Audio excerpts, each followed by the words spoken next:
Hello everyone, आज की video में हम लोग जानेंगे अभाज्य गुणनखंड करने के लिए।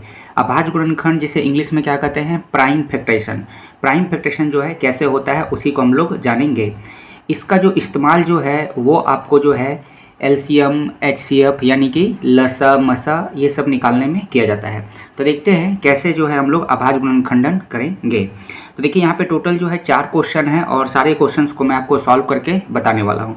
तो चलिए पहला देखते हैं। यहाँ पे पहला जो है यहाँ पे अभाज्य गुणनखंड करना है किसका, 30 का यानी का 30 का। सबसे पहले देखिए आप समझ लीजिए कि अभाज्य गुणनखंड क्या होता है। आपको कोई भी नंबर दिया रहेगा ना, तो इसको जो है आपको अभाज्य संख्याओं के गुणनफल के रूप में लिखना रहता है। ठीक है, ये जो संख्या लिखा हुआ है इसको हम लोग जो है अभाज्य गुणनफल, ठीक है, अभाज्य गुणनफल के रूप में लिखेंगे, तो उसे ही कहते हैं अभाज्य गुणनखंड। यहाँ पे देखिए जो अभाज्य जो है, तो अभाज्य का क्या मतलब होता है, वैसी संख्याएं जो खुद से और एक से विभाजित होती है। जैसे आपका 2 हो गया, 3 हो गया, 5 हो गया, 7 हो गया, ये सब क्या है, अभाज्य संख्या है। तो बेसिकली जो नंबर दिया रहता है ना, उसको हम लोग अभाज्य संख्या से ही भाग लगाते हैं। जैसे यहाँ देखेंगे सबसे पहला जो है 30 है, आपका 30 है, तो 30 का हमें क्या करना है, अभाज्य गुणनखंड करना है। तो यहाँ पे आपको 30 लिखना है और यहाँ पे देखिए आपको अभाज्य संख्या से इसको भागा लगाना है। तो अभाज्य संख्या से भागा लगाना है, लेकिन ध्यान रखना है कि सबसे छोटी अभाज्य संख्या से भागा लगाना है। तो यहाँ पे देखेंगे सबसे छोटी अभाज्य संख्या कौन है, 2 है। यदि 2 से नहीं लगेगा तो फिर 3 से लगाएंगे, 3 से नहीं लगेगा तो 5 से लगाएंगे, लेकिन हमेशा सबसे छोटी संख्या से लगाना है, सबसे छोटी अभाज्य संख्या से लगाना है। तो अभाज्य संख्या यहाँ कौन सा है, 2। तो इसको हम लोग 2 से भाग लगाएंगे। ठीक है, देखिए ये लगेगा तो 3 से भी लग जाएगा, 5 से भी लगेगा, 6 से लगेगा, लेकिन छोटी से लगाना है और अभाज्य संख्या होना चाहिए। तो 2 से जब 30 को भागा लगाएंगे तो यहाँ पे कितना आएगा, 15। ये देखिए बेसिकली भागा यहाँ पे लगाया जा रहा है। ठीक है, अब फिर हम लोग 15 को भागा लगाएंगे। तो 15 क्या 2 से भागा लगेगा, नहीं लगेगा। तो 2 से नहीं लगेगा तो अगला अभाज्य संख्या देखेंगे कौन सा है, 3। तो 3 से लगाएंगे। अब 3 पचे कितना हो गया, 15। ठीक, अब देखिए फिर ये 5 को हम लोग जो है आप लगा भी सकते हैं या नहीं भी लगा सकते हैं, क्योंकि ये ऑलरेडी देखिए एक अभाज्य संख्या है 5, तो इसे अब लगाने का जरूरत नहीं है। तो बस इतना ही है यहाँ पे। तो देखिए 30 का जो अभाज्य गुणनखंड होगा वो कौन सा होगा, ये सब नंबर को आपको लिखना है, 2 गुने 3 गुने 5। देखिए जब इसको गुना करेंगे तो 30 ही आएगा, 2 तिया 6, 6 पचे कितना हो गया, 30। तो इस प्रकार से हम लोग जो है अभाज्य गुणनखंड करते हैं। एक और करते हैं ताकि और आपको ज़्यादा समझ में आ जाए। जैसे दूसरा लेते हैं, दूसरा यहाँ 36 का अभाज्य गुणनखंड करना है। तो फिर हम लोग 36 को जो है सबसे पहले अभाज्य संख्या से भाग लगाएंगे। तो सबसे छोटी अभाज्य संख्या कौन सा है, 2 है, तो 2 से भागा लगाएंगे। इसको 2 से भागा लगाएंगे, 36 को कितना आएगा, 18 आएगा। ठीक, फिर 18 को लगाना है, फिर किससे लगेगा, 2 से, 9 बार में लगेगा। फिर देखिए ये 2 से तो नहीं लगेगा, तो अब किससे लगेगा, 3 से। तो 3 से लगाएंगे, 3 तिया 9। अब ये 3 को भाग लगाने की जरूरत नहीं, क्योंकि ये ऑलरेडी एक अभाज्य संख्या है। तो बस ये हो गया। यानी कि जब 36 को अभाज्य गुणनखंड के रूप में लिखेंगे तो ये सभी को गुना के रूप में लिखना है, 2 गुने 2 गुने 3 गुने 3। और देखिए इसको जब गुना करेंगे तो यही आएगा, 2 दूनी 4, 4 तिया 12 और 12 तिया कितना आ जाएगा, 36 हो जाएगा। तो इस प्रकार से जो अभाज्य गुणनखंड हम लोग करते हैं। अब थोड़ा हम लोग कुछ बड़ी संख्या का अभाज्य गुणनखंड करेंगे, जैसे 120 हो गया, 625 हो गया। अब तीसरा जो है, तीसरा हम लोग करते हैं 120 का। 120 का अभाज्य गुणनखंड करना है। तो हम लोग सबसे पहले क्या करेंगे, इसको अभाज्य संख्या से भाग लगाएंगे।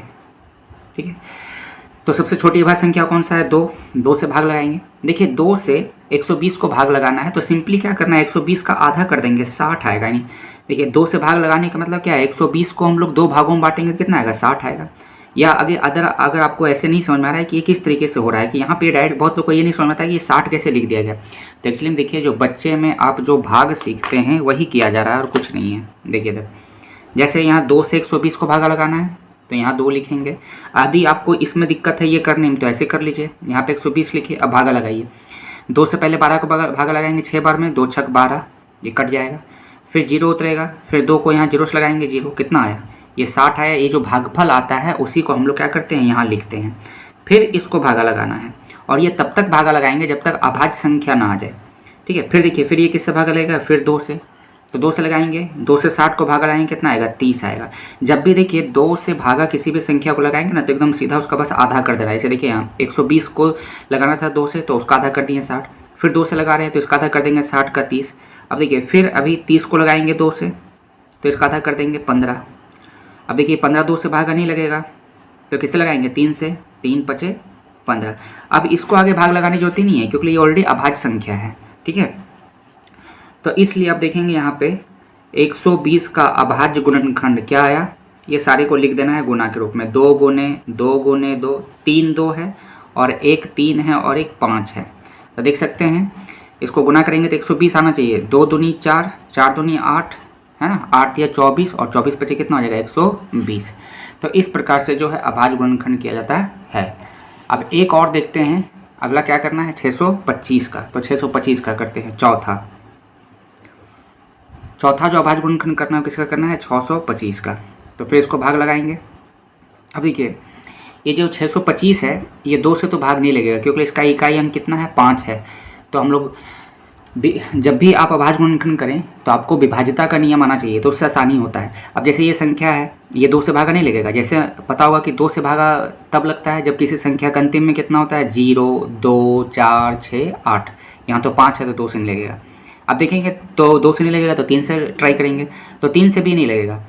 कैसे जानेंगे, देखिए 3 का विभाज्यता का क्या रूल है, यदि आप नहीं जानते हैं तो जाइए देखिए चैनल पर जो है या डिस्क्रिप्शन में लिंक दिया है, वहाँ पे लिंक दिया है, उसको क्लिक करके आप देख सकते हैं। 3 से लगाने का क्या रूल होता है, इस सारे को जोड़ेंगे यदि 3 से भागा लगेगा तो 5 2 7 और 7 और 6 कितना हो गया 13 हो जा रहा है। तो 3 से भागा नहीं लगेगा, 4 से तो लगेगा नहीं, तभी किससे लगेगा 5 से। तो 5 से लगाएंगे। तो देखिए 5 से भागा लगा रहे हैं, इसका क्या मतलब है कि हम लोग इसको इससे भाग लगाएंगे। तो देखिए यदि आप अगर इसको भागा नहीं लगा पा रहे हैं तो आप सिंपली यहाँ पे ऐसे कर सकते हैं। देखिए यहाँ पे आपको दिखा देते हैं, आप यहाँ पे ऐसे करके रफ में 5 से 625 को भागा लगाइए, ठीक है, ऐसे करके। और नहीं तो देखिए इसको मन में भी लगा, पहले 5 से 6 को भागा लगाएंगे तो एक बार में लगेगा 5 एकम 5, फिर 1 बचेगा, फिर यहाँ 2 हो जाएगा तो 12, फिर 5 दूनी 10 लगेगा और बचे 25 लगेगा। यदि ये नहीं समझ में आया कि कैसे हुआ तो यहाँ देखिए 5 से 625 को भागा लगाना है और यहाँ पे मैं ये भागफल ही लिख रहा हूँ जो यहाँ पर आता है। देखिए 5 से पहले 6 को भागा लगाएंगे, एक बार में लगेगा 5 एकम 5, फिर 1 बचेगा, फिर ये 2 उतरेगा, फिर 5 दूनी 10, फिर ये कट जाएगा, फिर 2 उतरेगा या फिर ये 5 उतरेगा और फिर बचे 25 हो गया। तो देखिए यहाँ 125 है, उसी को हम लोग यहाँ लिख रहे हैं। तो ये प्रैक्टिस से हो जाता है। अब देखिए फिर 125 को भागा लगाएंगे, फिर ये किससे लगेगा 5 से लगेगा। तो 5 से लगाएंगे। यदि आपको ये इस तरह से नहीं समझ में आ रहा है तो आप इस तरह से भागा लगा करके लिख सकते हैं। अब देखिए 5 से पहले 12 को लगाएंगे, 2 बार में 5 दूनी 10 हो जाएगा, और फिर 25 को लगाएंगे, 2 उतरेगा तो बचे 25 हो जाएगा। ये नहीं समझ में आया तो ऐसे करके चेक कर लीजिएगा, ठीक है। फिर आप देखेंगे इसको 25 को लगाएंगे 5 से, बचे 25 हो गया।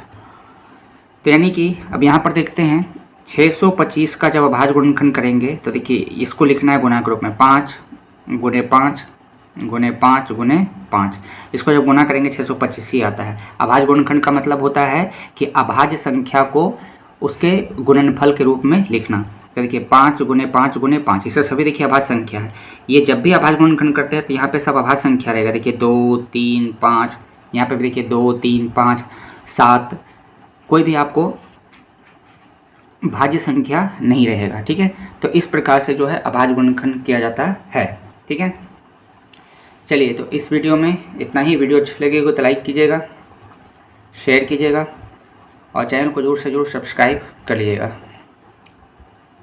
तो फिर मिलते हैं नेक्स्ट वीडियो में एक और टॉपिक के साथ। वीडियो देखने के लिए थैंक यू।